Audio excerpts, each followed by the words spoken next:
我5岁的时候啊，我5岁我记不得了，我6岁的事我能记得，我上小学啊6岁的事能记得，5岁我真是不记事，你看多傻。我6岁在干嘛呢？我们那个时候还有那个时候特别小啊，干嘛呢？就是在那个路边捡瓶盖，就是那个啤酒瓶盖，以前啤酒瓶盖还有汽水瓶盖，捡完之后呢，拿那个汽水在那个盖里边装上沙子，点点石头，然后丢2根草放在上面做饭。这我从小其实就是有点跟这个厨师是有点渊源的，注定以后学厨师。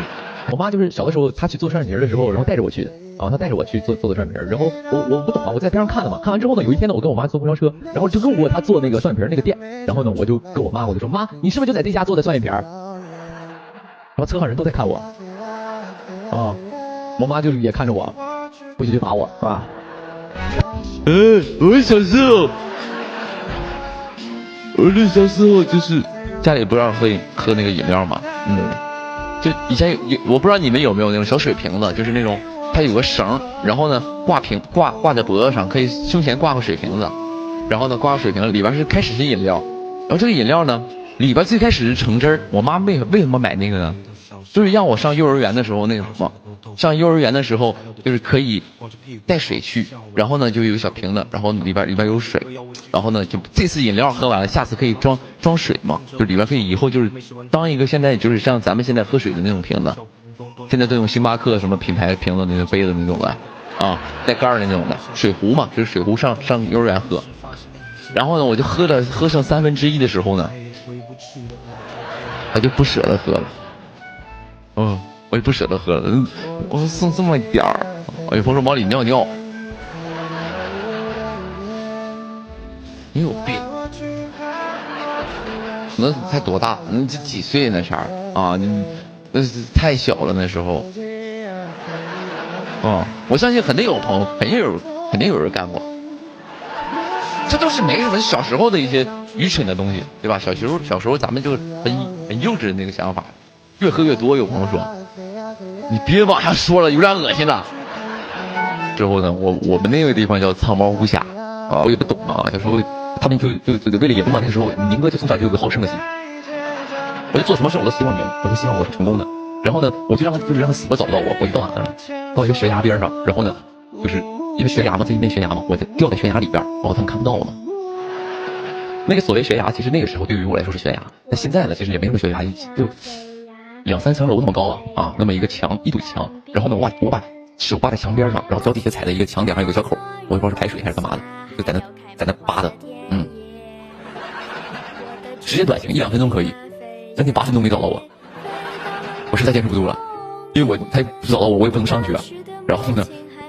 后来人就说那个刘宇宁出来吧，我们都算赢了，你出来吧，别藏了。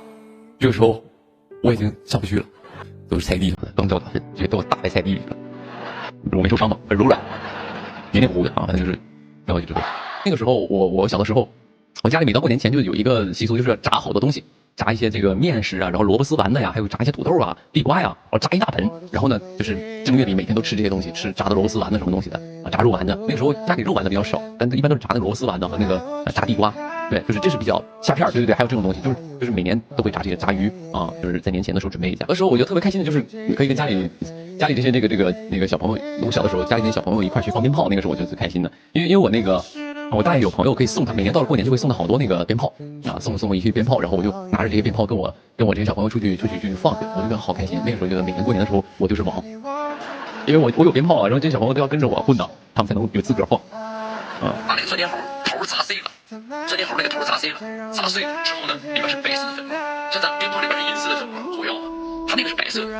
我就砸了5个，砸碎，然后把那个面边放的这个粉末弄了一小把，我看看这是什么感觉。小时候啊，打火机一点，瞬间什么声音呢？就是刚才那个火药是，这是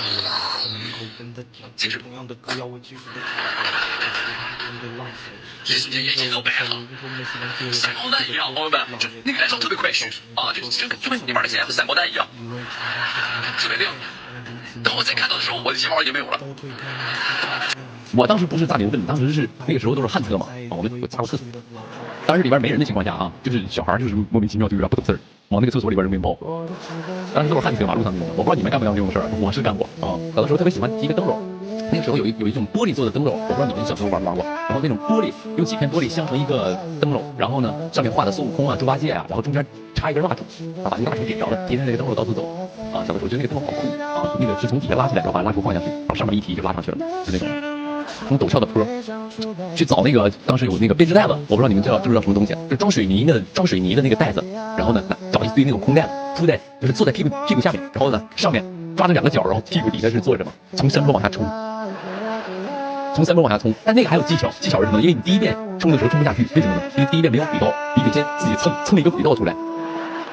哎，蹭一个轨道出来，然后再上来一趟，再往下滑啊，非常的就是刺激。小的时候都穿棉裤嘛，一般玩完之后回去棉花都露出来了，棉裤都磨的啊。回家我奶就骂我，拿着铁锹，然后也是坐在那个铁锹，你们都知道吧？坐在那个铁的那个部分，然后前面是把手就坐，像把着像开车一样，然后从那个坡滑，也玩了好多年那个。每年到了冬天都玩这个项目啊。我是小时候我记得特别清楚的时候，我刚第2天骑自行车上学的时候掉沟里了。我回家的路上有一道沟，你知道吗？就是那个正常马路，然后旁边是水沟，那个水沟大概多宽呢？大概有1.2米左右那么宽的一条水沟。然后呢，那个时候是冬天，那就是水沟那里边其实都有水的嘛，但是冬天都是那种臭水沟啊。然后呢，我就晚上回家骑自行车，骑我也不会骑，也没有刹车啊。然后那边来个车，我就躲车，结果就控制不了这个方向盘啊，我也管那个自行车那个叫侧把子控制不住了，直接翻沟里去了。那个沟吧，这一看眼前是一个那个就是你想象的那个东西，但冻上了。哦，还好冻上了啊。然后那时候特别小，那时候真的是上小学的时候。值周怎么什么意思？你们都上过学吗？我当时是值周啊，就是每次上人班级进去了之后呢，进人班敲门，检查卫生，咔上人窗框一摸，然后上那各种阳台一摸，摸完之后有灰，然后他班那个班主任就过来了啊，那个我们一会儿好好擦一擦。不行，这个2分必须得扣。我们要做的就是遵纪守法，对不用啊，咱们该怎么就怎么。然后老师呢就递给我2根圆珠笔，那个给你2根笔啊，那个。你懂啊？反正就是，当然没说你懂啊，对你那什么，给你拿2根笔回去那个什么写作业啊。他不知道我最不爱做的事就是学习，他竟然给我2根笔，不行，这分扣定的，你再贿赂我老师，我就加倍扣分了。但是我就干这个的啊，大家真的有点大头。当时我干嘛呢？我们当时啊，我小时候嘛，到那个大棚里边，到那个他那个菜地里边偷玉米。小时候上小学的时候，上人家菜地上他家菜地去偷玉米吃，偷完之后我还跟他说，哎。昨天我和那个谁，我俩上那家去偷玉米去了啊！那家出来个老奶奶给我们一顿催，小张哥脸都变色了，是我姥，催你那个老太太是我姥啊！是吗？你早说这何必呢？真的是，直接去拿了，还有锻炼身体去的那是。就是早上那个市场，就早上4点钟起床，然后我们走好远的地方去一个市场，我们丹东那个地方叫做锦江山啊，锦江山下面那条街，山上街，然后那个是早市，然后。他会经常大清早上就是领着我上那个早市去逛完之后，我在那个早市当中吃一碗拉面，然后呢就特别快乐，我就是每次就特别期待那个早上在那个市场里吃一碗拉面啊，之后就回去帮我奶奶拿的菜，那时候是小时候，所以那时候小时候的一些记忆啊。